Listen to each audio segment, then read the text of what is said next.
On this episode of The Real Paranormal Detectives, the team investigates one of California's most infamous murderers, the Zodiac Killer. We travel to Sacramento to investigate the first sites the killer struck. We also meet our sponsor, the Memory Tag, our witness on this episode. And our medium picks up all kinds of energy and feelings on these sites and tells us about them. We are the Southern California Paranormal Detectives. Our team has been investigating claims of the paranormal for over 10 years. In our time, we've seen some crazy things. I think I saw something over there. What did it look like? It's pulsating too. It is pulsating. Yeah. We also have literally thousands of hours of absolutely nothing. Now we've combined the latest science and technology, along with the spiritual. The one that we see over here, the energy is just off the charts.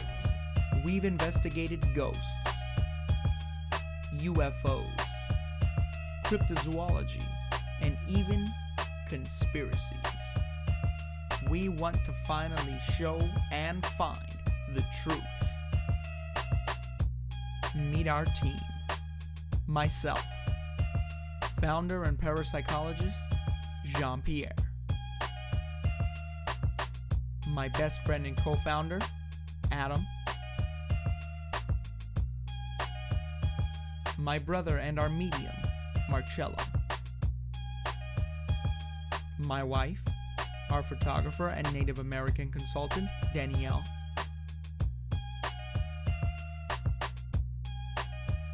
Our tech manager and skeptic, Eddie. And finally, our head researcher, Roxanne. Together, we are more than a team. We are family. And we are the real paranormal detectives.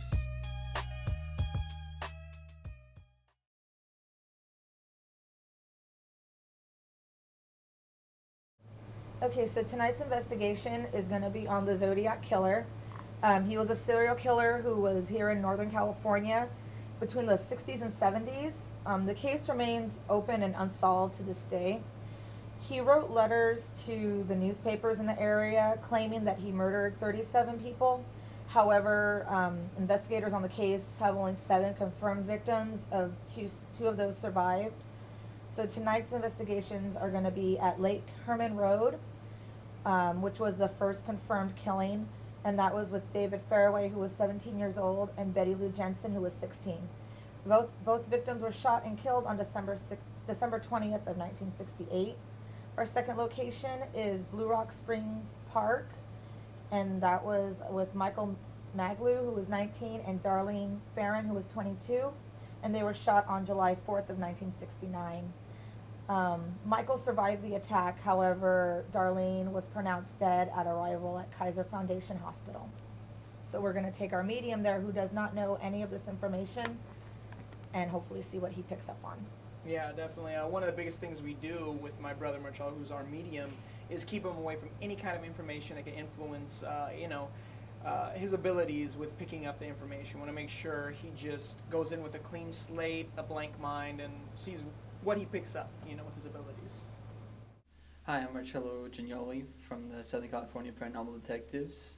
I've been involved with the group since it started, and my brother actually brought me along early on in the group, and I was able to walk into certain areas where we had just gone into investigate and check out the places, and I was able to walk into the place and get a lot of visuals in my head about the history of the place. A lot of voices came to me automatically when we walked into places like that.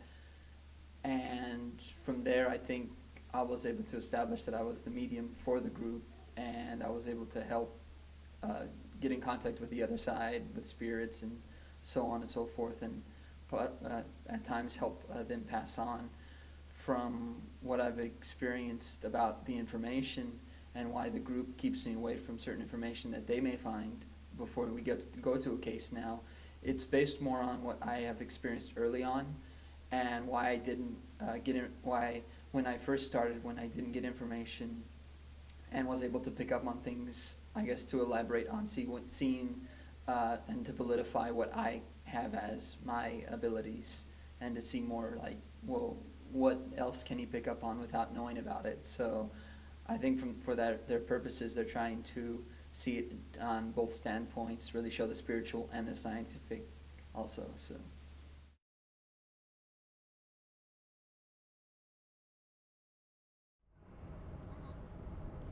We travel to our first location, the site of the Zodiac's first confirmed kill. Alright, so we just arrived here on one of the locations where one of the incidents occurred. To the right. To the right a little bit more. As you can see, they've marked this spot with the actual symbol right there on the sign. And a lot of people writing a lot of other information here on the railings. Also a lot of trash, sadly, on this location. Wonder how much negative energy there might be over here.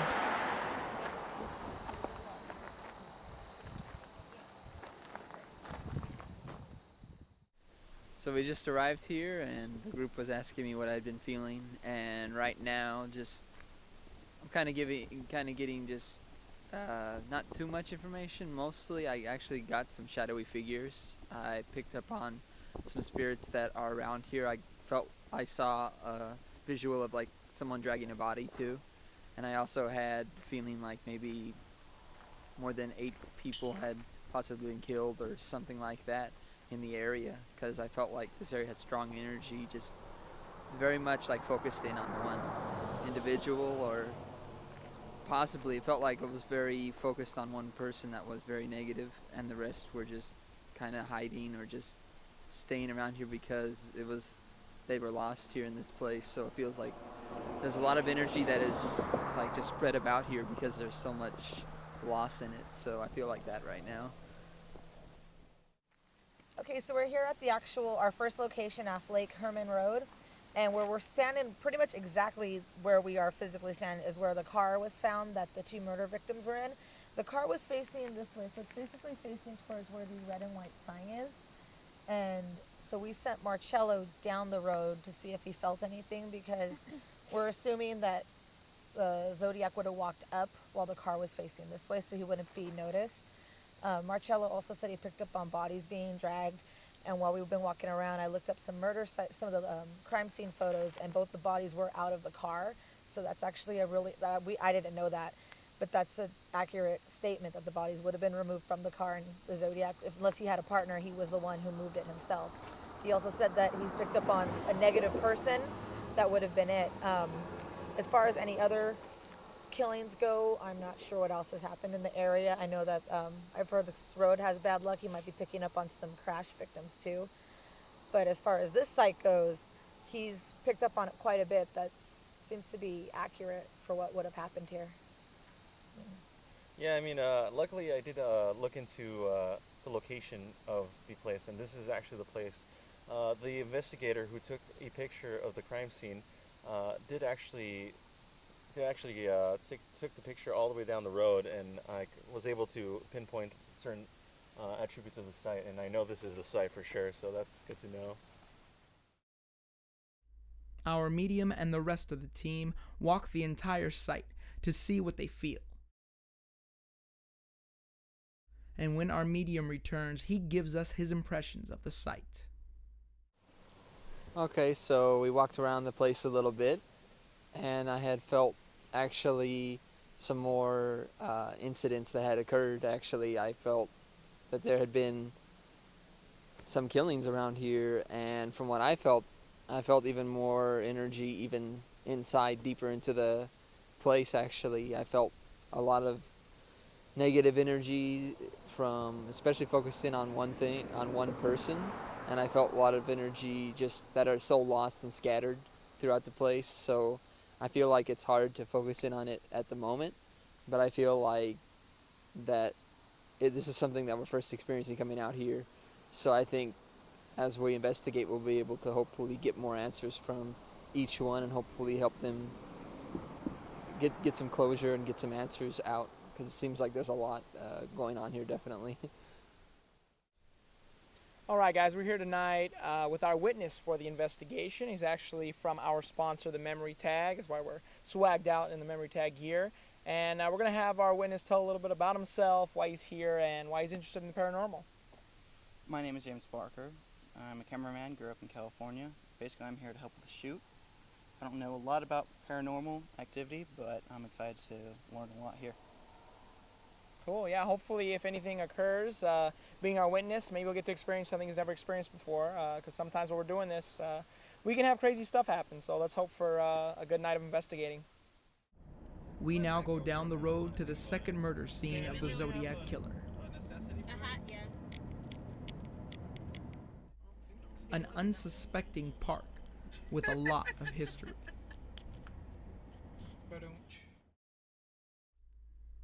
Our medium immediately starts walking the parking lot as if he's following something.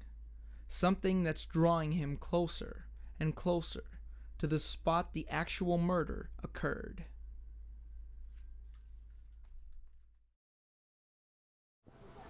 Okay, so we're here at the second location, which I see was a park, and when I had walked around the parking lot actually right here, I picked up on a few different things. I picked up on, first, actually a little girl,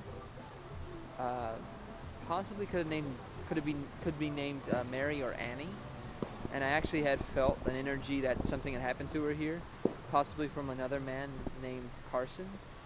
I got that name, I'm not too sure exactly, but I felt some disfigurements in certain people.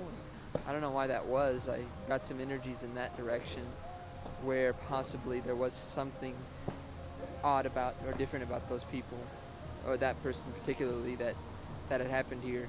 And also picked up on native, something native as well. I got animal spirits and animals around here. And I have picked up on, besides this area, I walked up here, and right in this area up here I got a huge forceful energy, almost like a manipulating energy that was just coming down and very forcefully getting me tired. So I felt like something had been going on for a while here that may still be going on, and I felt like the manipulation really tires the person out and really makes them think differently. And I think possibly that may have occurred to that person there. That's something I felt in the area, so.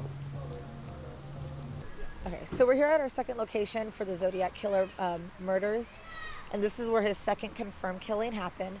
It was on 4th of July, and I'm not sure of the year right now. Unfortunately for us, no police photographic evidence of the crime scenes exists to this day. I'm not sure if it's because they didn't photograph it or if they just got destroyed or lost over the years. But based on police documents, we're able to pinpoint where the murders happened. The car was facing towards the right, towards Columbus Parkway, which is behind us, behind the camera right now, underneath 4 eucalyptus trees, and the trunks of which fork. And if you were to look at photographs that will take of the location, these trees, this one and one right next to it, fork at a low angle, so that's how you could pinpoint its spot. In this location, though, while the Zodiac killer did shoot both of his victims, only one was killed. The female was pronounced dead at the hospital for this spot. This park is also over 100 years old, so I know Marcello said he was picking up on some other activity, which is more than likely to have happened because this park has also undergone a lot of renovations. And spirits don't like when things are moved around. They don't like when what they feel is theirs is being changed. So I know that the parking lot's been redone and that they've pulled trees out. I could actually see tree stumps from where they've cut trees down. So if he's picking up on native spirits, they're not going to be happy with that either. They're actually checking out the park right now, so it's going to be interesting to see what else he finds.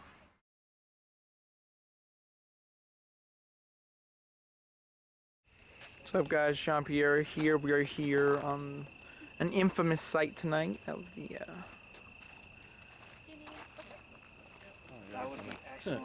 Zodiac. So I'm gonna go around right here with my EMF and see what kind of readings I'm gonna get, if I get any, so we know what areas to avoid or to focus on tonight. So I'm gonna try to use it without the camera. I'm getting just 0.5, 0.3, next to the car. It's getting a little higher, obviously, and someone just opened it up, so that added a little more energy to the area.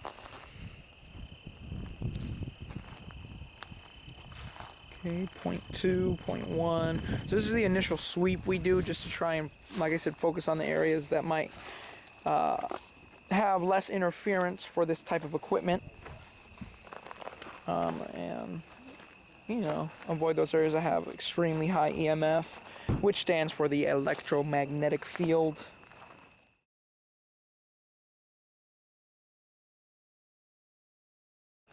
Your batteries there? Yeah. In the camera? Yeah. Okay, we can get some more batteries. It said full, that's weird. I know. Wait, not in the floodlight, right? In the camera? No, the camera itself is dead. Yeah, okay, cool. We'll get some batteries right now. Well, you know, I was filming you doing your thing. It probably took like 10 minutes before the battery just literally died on it. Turned off, I was like, wait a minute, what's going on here? Looked at the battery. The battery is like, you know, indicating that it was dead, completely dead.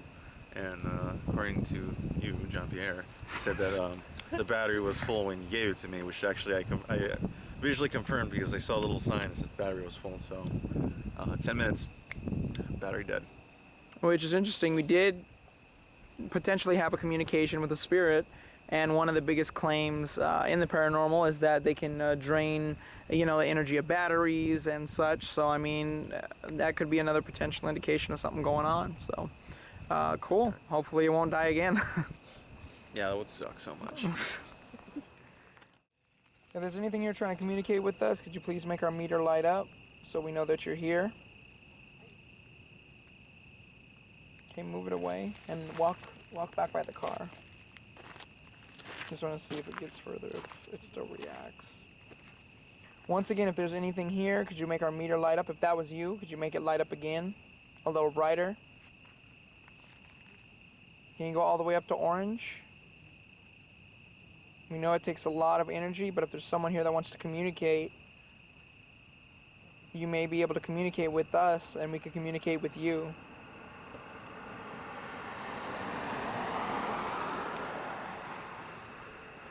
Were you killed here? On this spot? It's lighting up a lot. I mean, I wouldn't say much if it was just that one light, but because it's constantly lighting up, it's usually not normal. So if you were killed on this spot, could you make it light up a little more to yellow or orange?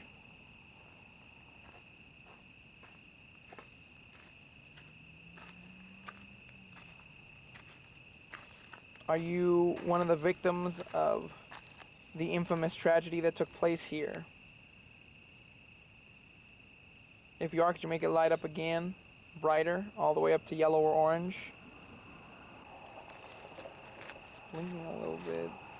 It did seem to blink a little more when I asked the question, so it's hard to tell. And I wasn't getting readings with my other EMF, which has numbers in these areas. I specifically tried to put it in a spot where we wouldn't get a lot of interference. So it's just hard to tell because I don't feel like I'm getting direct responses. If that's you making the meter light up, go ahead and use my energy and see if you can make the meter light up brighter than that so we know that you're here. Make it go to yellow or orange. Are you at a state of unrest? Can you not move on because of what happened here? Is the person who took your life still alive? Have they passed on? I'm gonna try to move it to a different spot just because I don't feel like I'm getting good readings here. I mean, I could be potentially, but I'd rather move it further away. Move it further out here. Alright, so I moved it here. If you're still here and that was you making the meter light up, can you make it light up like that over here? If you're here, make our meter light up so we know we can communicate with you. Is your murderer or your killer still alive? Or have they passed on?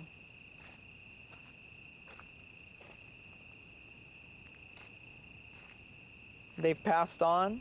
Okay, now I feel like it's been silent enough that I'm getting direct responses.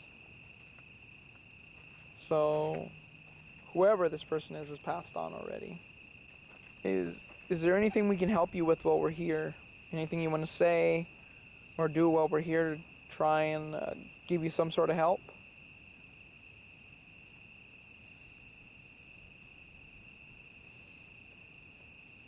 I ended up a little more aggressively that time.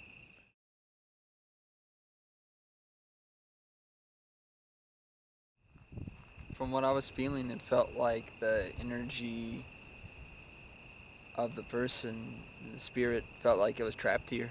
But it was trapped in a way where the negative of what happened, like, I feel like certain people had passed on that had committed this, that they've been able to kind of keep the good ones, or the ones that they had gotten rid of, still stuck here. And that's what I felt as I was standing around listening and feeling the energy and just walking around here. It feels more and more like it was like scattered. They're scattered everywhere. I think that's why the energy is not coming out completely. All right, so Roxanne, in your research, did you find anybody that would, I've heard of other cases where killers, things like this, have actually people who idolize and worship the type of things they've done and gone to their locations and tried to conjure up spirits. Did you find any information like that? I did read some local stories where kids would come up here trying to do investigations, and they would bring Ouija boards up here to try to contact spirits. And that right there, you're opening a doorway, and what's going to come out, you don't know. There could have been spirits not at all really related to the area, but they found a way to come back to speak to somebody. So there could very easily be a number of spirits here, because they don't know how to close that door either, or how to get them back to the other side. Like I said, I read at least one case where they came out here, they brought Ouija boards, and they were trying to more or less provoke versus just trying to help. So that also could upset spirits. I know there were also copycat killers. Off the top of my head, I don't know any of their names. But easily, especially since they're here, open road, open location, open to the public, anybody could come up here. And if you look over there, there's graffiti, there's tagging. Other people who aren't quite as respectful of the spirituality and of the area could have been here before we were. So you mentioned your lens flickered? Yes. Now, earlier it flickered here, Uh-huh. and I went back and looked at the footage, and the footage didn't flicker. So I think it's just my LCD screen. But it's never done that before, so that's interesting. Okay. So in general, and one of the theories is that when supernatural entities, beings, spirits, whatever they are around, that they can affect electronic equipment because of the energy lengths that they're on. So that's potentially could be something. And I mean, doing something like we just did, if we were communicating with a female that we helped cross over, it can be an intense moment of energy, especially since she felt trapped and like she couldn't leave. And I kind of told her to go towards the light and pass on and get away from here. That can be something intense for some sort of entity or spirit going through it. So is there anything you would like to say or communicate while we're here?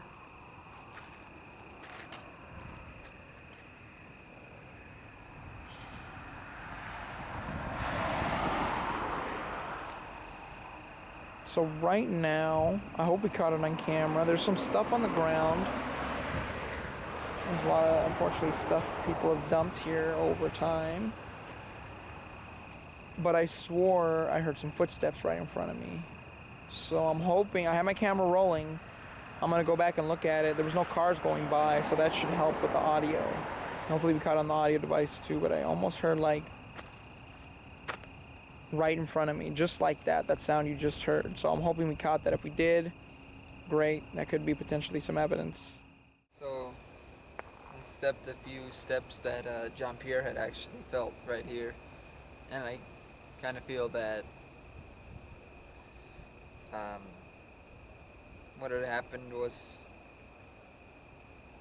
I think I got the rest of the story where pulling the people into this point, I don't know, I felt like there was more struggling and a lot more fighting going on here at this point, and I think that's where a lot of the killings had taken place. Like, in this point, this is where like everything turned out even worse, I guess. And I feel like a lot of bad energy in that, where it really connected to what had been happening, what had been led into the.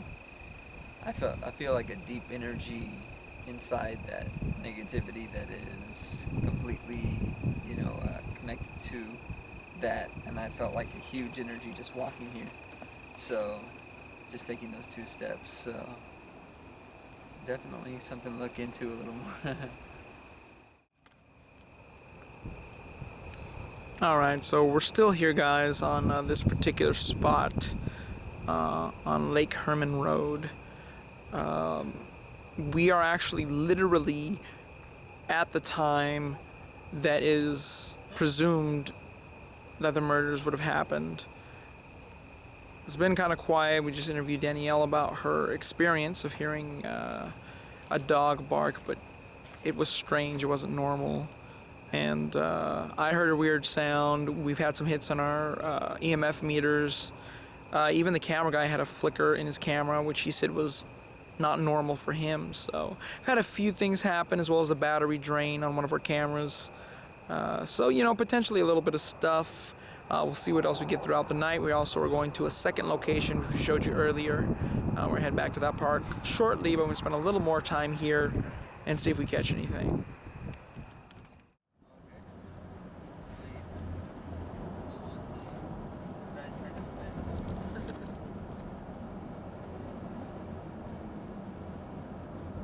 Is this the route towards Vallejo?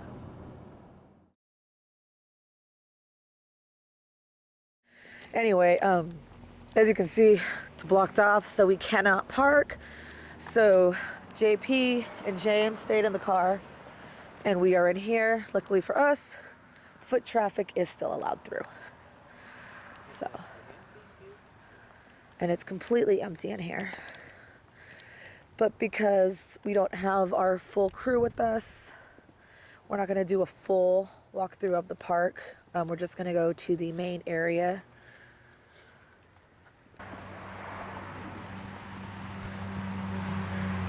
So where we're going right here is where is widely accepted is where the murders took place.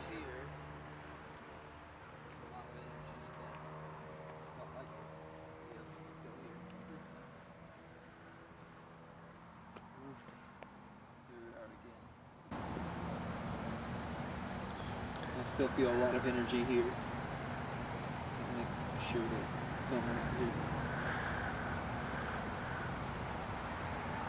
I feel like a lot of manipulating energy that I had felt earlier. I remember you mentioning it.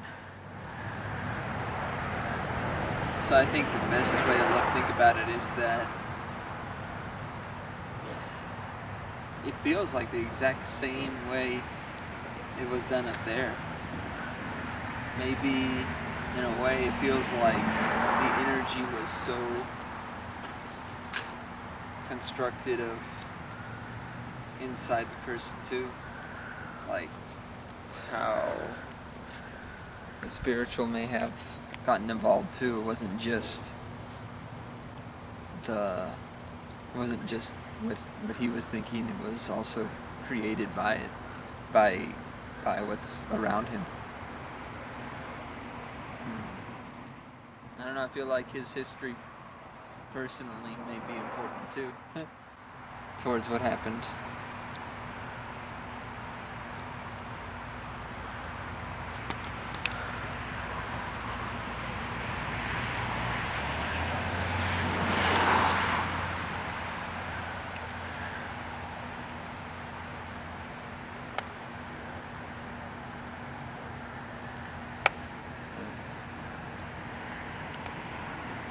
So that was what I got there. Right. I'm not sure that energy came from. It may come from actually other humans too. So it may not be just something spiritual or on another plane. It could be something from here too. So just trying to see what I feel, and that's why I was feeling about the the other people involved, that other people that are still living or still just not caught in it.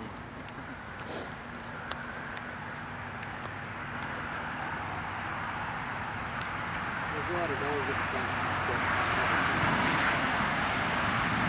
that's the truth. I think that's why there's so much confusion and everything's lost. At least in the spirits. It definitely feels like that's one of the reasons why. I think that's why I was picking up what I did. I felt like deformed people. A couple deformed people. I don't know if that meant they were truly deformed, but there was something about it that really showed that physical deformity or whatever it was really changed the psychology of the person. So Okay.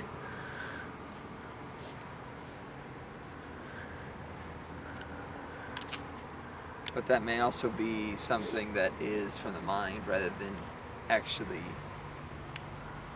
physical. So you alter somebody's state of mind, and that's really all that needs to be done to make somebody act differently. I think that's why I felt the little girl that I did in the parking lot too. And a lot of native history too around here.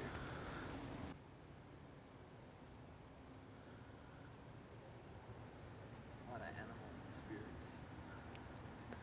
What animal spirits are you picking up on? I picked up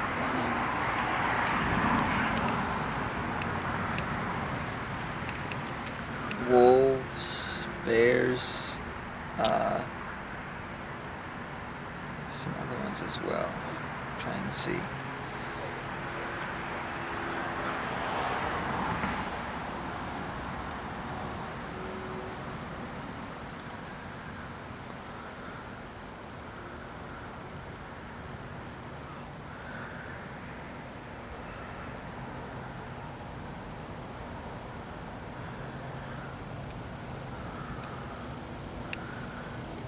Even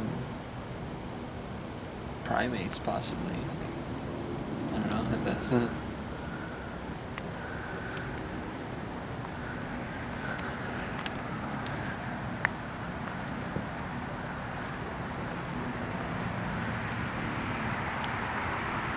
Definite answer. All right.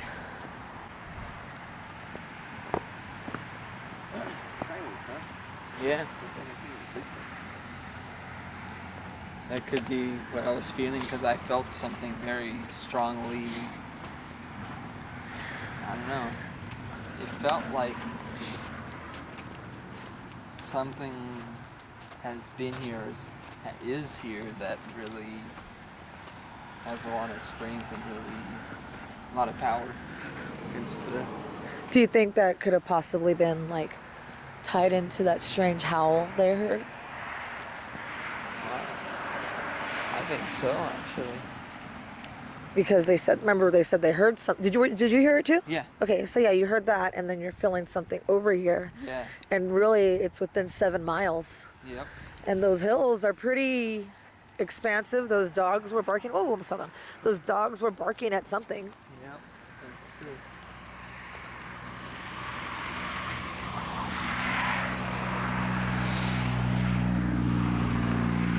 Well, I know I'm gonna have to research now and see if there's ever been any sightings of that.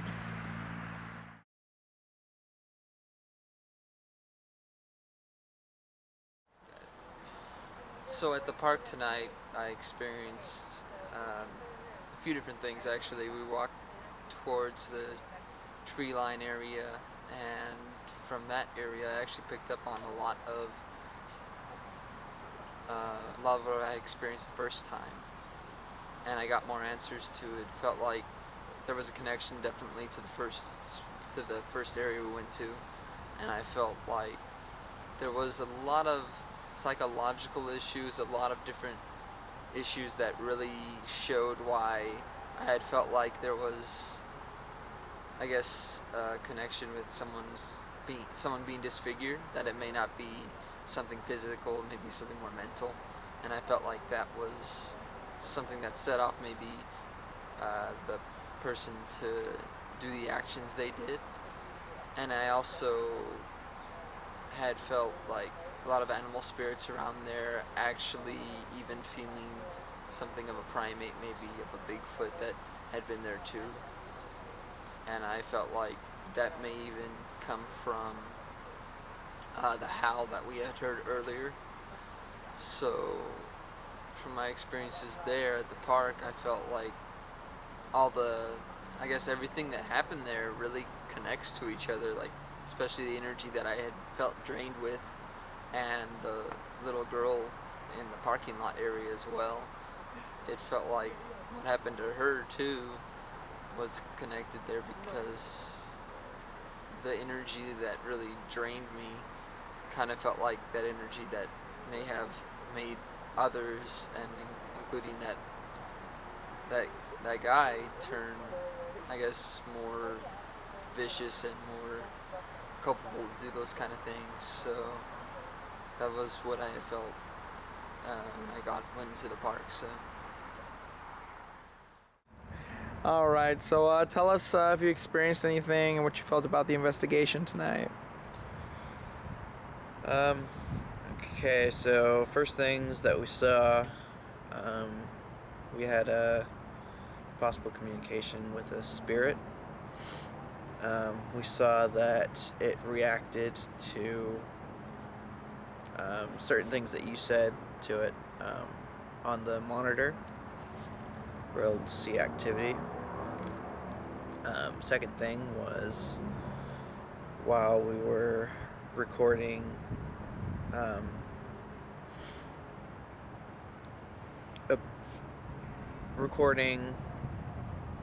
about how you heard the footsteps. Mm-hmm. We saw a light show up behind one of your guys, and a dust cloud come by the flashlight that was above my camera, and that's mostly what I saw. Yeah, and how do you feel about the investigation and what you saw? I thought it went pretty well. Cool. Any other feelings, thoughts about tonight, or? Keep at it. I'm sure you guys will probably find some other cool things in audio or in the tapes.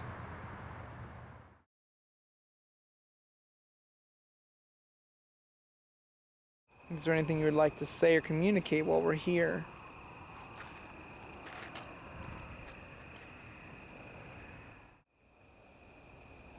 I think I got the rest of the story where pulling the people into this point.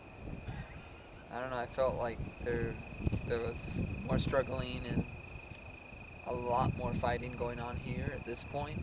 And I think that's where a lot of the killings had taken place.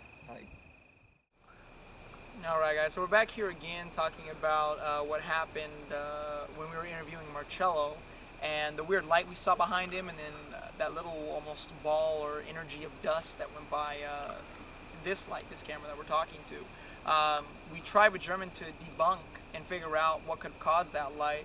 Talk a little about what you tried to do. Well, I was in the background with next to the car, and we're just taking the time. So, I tried this light specifically. It seemed too bright, according to Jean-Pierre, and tried this light because we're taking the time. Flashing around, and then apparently it wasn't the same light, and I was in the same location this whole time, so it couldn't have been my cell phone light. So that's interesting. What did you see in the video playback? I couldn't see as much as I'll probably have to review it later, but I know you saw more of it. So essentially saw a light go by, and you can see it pronounced I saw a on light, the bar. But other than that, I really want to see like a big screen, just kind of analyze it a bit more, just to see what else it could have been. We don't know. Cool. It's pretty scary.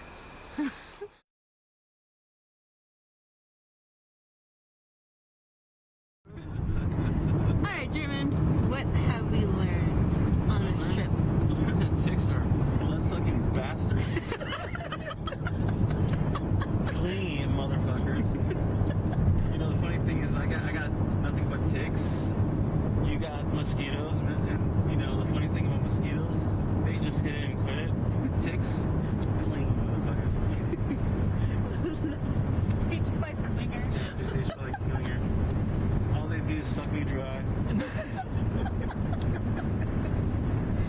And also that this trip was my bad luck trip. Well, what happened? Okay, what happened? What was it? Oh, the What happened on first, night one? the first Night one. night one. Night one. Wait, let me get us on Instagram. Okay. Night one for German. Night one. Went to Taco Bell, ordered first. My meal should have been easy, was last. Didn't even have beans in my damn burrito. But hey, at least they put meat in it. It was pretty. It was not flimsy. Just the way we like it. Okay. The way I like it. So there's an upside to that at least. I would love beans, but you know, what can you do? I know there's more. There's more shit, more crap that happened. What was the second day? Oh, that's right. Go to what is that? Kroger's or Virgos? Virgos? Kroger's? Virgos, whatever. That doesn't exist, Jeremy. Somewhere it does. So In your mind. you know, I get my fish and chips, which I love, and I'm like, hey, they didn't bring me any tartar sauce. I'm like, oh, and then they forgot my Pepsi. They didn't even give you a drink at all. They didn't give me a drink at all. Oh, the hilarious part is like, I asked for a refill. It's like, what did you want to get? Was it a iced tea? I'm like, no. Oh shit. And then they went back. And then next It was thing you also know, her birthday. it was her birthday too. So she was like, she's probably having a shitty day, but I'm just laughing because it's hilarious. Because She said we made her day. yeah.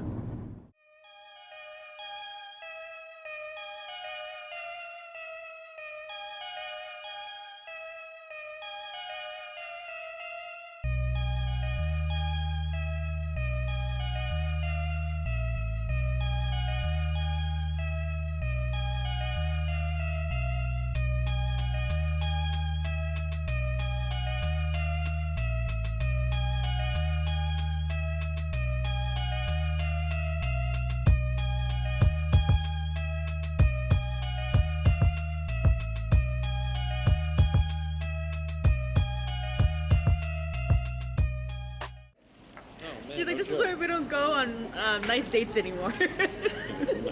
Knife dates. Remember that episode of The Simpsons where they go to Australia? Is that what he said? Knife dates? And Nice the, date. the Nice guy's like, dates. that ain't a knife. This is a knife.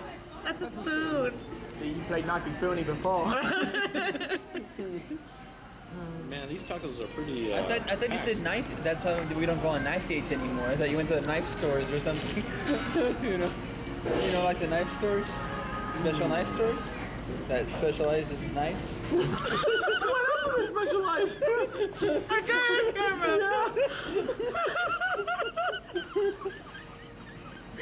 Yeah, the knife stands specialized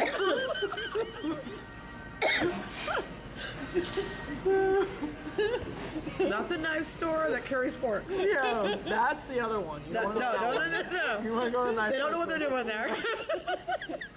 They're confused. They are lost souls in that place. Oh my god. Good stuff. You and I both do the boob check. Right? I'll do it for you. We got that on camera. You're right. Oh man, so many bloopers in one night.